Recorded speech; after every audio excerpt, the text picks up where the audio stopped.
ফেব্রুয়ারি বাংলাদেশের সংসদ নির্বাচন তো আমরা এখন আছি উত্তরাতে, উত্তরা হাউস বিল্ডিং। তো আসুন আমরা জেনে নিই এই যে 12ই ফেব্রুয়ারি যে নির্বাচনে যে গণভোট সম্পর্কে সাধারণ মানুষের চিন্তা চেতনা কি, সঙ্গে থাকুন।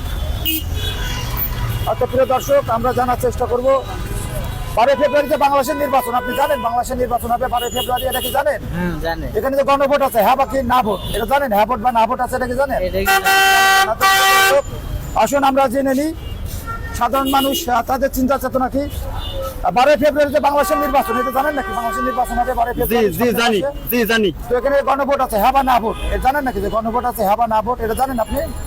না, সেটা আমি জানি না। প্রিয় দর্শক, আসুন আমরা জেনে নিই এই যে সাধারণ মানুষ তারা এই যে গণভোট সম্পর্কে তাদের আসলে চিন্তা চেতনা কি। তো সঙ্গে থাকুন প্রিয় দর্শক। ভাই, এই যে 12ই ফেব্রুয়ারি বাংলাদেশের নির্বাচন, আপনি জানেন যে নির্বাচন হবে সামনের মাসের 12 তারিখে।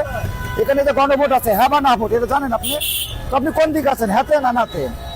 হ্যাঁ, আপনি কোন দিকে আছেন, হাতে কি নাতে? মানে কোন দিকে আপনি কি সংস্কার চান না সংস্কার চান না? মানে হাতে দিলে সংস্কার, হাতে না দিলে সংস্কার না। আপনি কোন দিকে আছেন?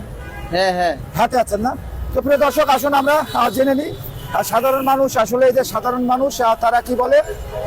আসেন, সঙ্গে থাকেন প্রিয় দর্শক। ভাই, এই যে 12ই ফেব্রুয়ারি বাংলাদেশের সংসদ নির্বাচন, আপনি জানেন ফেব্রুয়ারি মাসে সামনের মাসে সংসদ নির্বাচন হবে, এটা কি আপনি জানেন? আগামী মাসে এটা বলছে আর কি। তো এখন এই যেখানে গণভোট আছে, হ্যাঁ বা না ভোট, আপনি জানেন যে হ্যাঁ বা না ভোট আছে, এটা জানেন আপনি?